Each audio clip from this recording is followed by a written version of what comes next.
Hello friends, welcome to my channel. ఈరోజు వీడియోలో బియ్యం పిండితో కరకరలాడే చిప్స్ అండి. టీ టైంలో సాయంత్రం పూట టైం పాస్కి తినే ఈ చిప్స్ చాలా అంటే చాలా ఈజీగా ప్రిపేర్ చేసుకోవచ్చు. మరి ఈ క్రిస్పీ చిప్స్ని తయారు చేసుకోవడానికి బియ్యం పిండి ఒకటి ఉంటే సరిపోతుందండి. ఇప్పుడైతే వీడియోలోకి వెళ్ళిపోతాం. ఎలా తయారు చేసుకోవాలో చూద్దాం.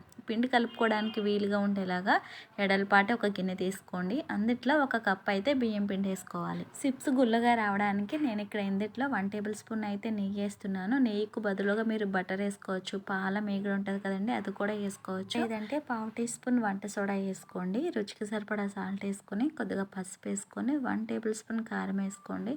ఇందుట్లో 1/2 టేబుల్ స్పూన్ అల్లం వెల్లుల్లి పేస్ట్ వేసుకొని అంతా కలిసిలాగా కలుపుకొని, ఇప్పుడు ఒక గ్లాస్ నీళ్ళు తీసుకొని పక్కన పెట్టుకొని, ఇప్పుడు ఇందుట్లో కొంచెం కొంచెంగా నీళ్ళు వేసుకొని మనం చపాతీ ముద్ద ఎలా అయితే కలుపుకుంటామో అలా కలుపుకోవాలి. ఇందులో 1 టీ స్పూన్ నువ్వులు, 1/2 టేబుల్ స్పూన్ వాము వేసుకొని నీళ్ళు మాత్రం ఇలా కొంచెం కొంచెంగా వేసుకొని పిండి ముద్దని బాగా కలుపుకోవాలి. ఈ విధంగా సాఫ్ట్గా కలుపుకున్న తర్వాత ఈ ముద్ద పెద్దగా ఉంటే కనుక ఒక 2-3 భాగాలు చేసుకొని మన చేతికి సరిపడా పిండి ముద్దను తీసుకొని ఇప్పుడు కొంచెం పొడి పిండి వేసుకొని మనం ఎలా అయితే చపాతీలు చేసుకుంటామో సేమ్ అలానే చపాతీలు చేసుకోవాలి. కానీ చపాతీలు మందంగా ఉండకూడదు, ఇక్కడ మీడియంగా ఉండాలి. మనకు అప్పుడే లోపల గుల్లగా ఫ్రై అవుతాయి, అప్పుడు బాగుంటాయి. మందంగా ఉంటే కనుక గుల్ల అనేది రావు.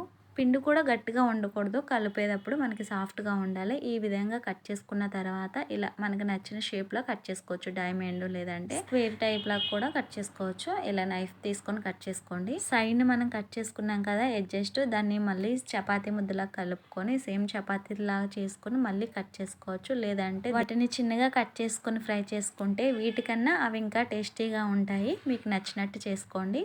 ఈ విధంగా కట్ చేసుకున్న తర్వాత ఒక ప్లేట్లోకి తీసేసుకోండి. చేతితో తీసే పని లేకుండా నైఫ్తోనే కింద నుంచి ఇలా అంటే మనకు చాలా ఈజీగా వచ్చేస్తాయి. ఇప్పుడు డీప్ ఫ్రై చేసుకోవడానికి ఆయిల్ వేడి చేసుకొని నూనె వేడైన తర్వాత మంట మాత్రం హై టు మీడియం పెట్టుకుంటూ మనం వీటిని ఫ్రై చేసుకోవాలి. ఒకదాని తర్వాత ఒకటి వేసుకొని ఈవెన్గా అటు ఇటు కలుపుతూ గరిటెతోటి వీటిని ఫ్రై చేసుకోవాలి.